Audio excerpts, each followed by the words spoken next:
गोटे चामच अँला खाइले आमर शरीर खून की कमी चुट्टी झड़िबा आखि और पेटर सब समस्या दूर करें। अँलार आयरन विटामिन सी भरपूर रही। नमस्कार, आपण समस्त चैनल को स्वागत। आज मु अँला को नहीं एक रेसिपी प्रस्तुत करी। एथिपाई मु 250 ग्राम अँला नहीं धोई परिष्कार कर देछि।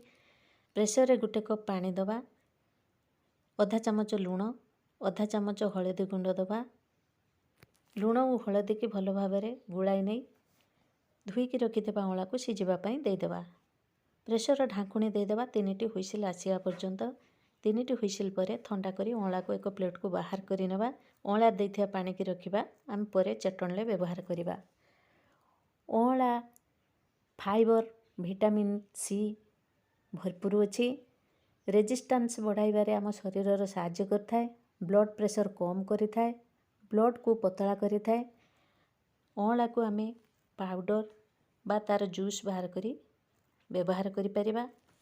अँला आम स्किन रे चमक आनी थाए, चुटी रे साइन करि थाए। अँला को आमे छड़ाई तार मंजी बाहर करि दबा। तापरे आमे गैस रे पैन बसाई गरम करि नेबा। गोटे चामच तेल दबा। तेल गरम हो गला परे आधा चामच हेंगु दबा, आधा चामच कला जीरा फुटाइबा। तापरे आधा चामच पान मधुरी दबा। ये सब भल भाव फुटीगला परे मंजी बाहर कर रखिथिबा अँला को देदेबा, ता घुड़ाई नबा। भल भाव गुड़ाई सारा परे गोटे चामच गरम मसला गुंड, गोटे चामच जीरा गुंड, आवश्यक अनुसार कला लुण दबा। कला लुण देले स्वाद बढ़ी थाए। आमे प्रथमे लुण दे सिझाइथिले, तेणु आवश्यक अनुसार एठा लुण व्यवहार करिया। अँला को आमे चापी देबा चामच रे टिके, चटणी भल हेबो।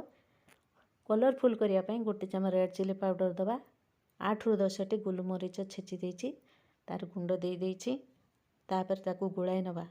सिझाई रखिथे जो आमे अँला सिझाइथिले तार जो पानी थिला ताकू एठारे आमे चटणी रे व्यवहार करिबा। मीठा पई मु 150 ग्राम गुड़ और 50 ग्राम चीनी नेछि। आपण चीनी बदल रे मिश्री व्यवहार करि परिबे। चीनी गुड़ देला परे अँला को आमे भल भाबे गुळाई नबा। तापर एक ढाकुणी ढांकी दबा। भल भाबे फुटिकी मीठा खटा जमी ठीक हे ढांकी दबा। आमर अँला चटणी प्रस्तुत हो जाइछि।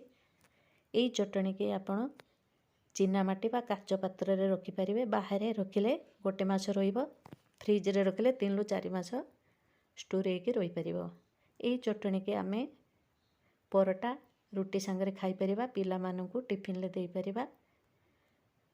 आपण मो चैनल रो नुआ आइतले सब्सक्राइब करिया भूलिबेनी। लाइक शेयर कमेंट करिवे। आउ एक नुआ वीडियो नै आसिले आपण सहित मोर साक्षात हेबो। नमस्कार।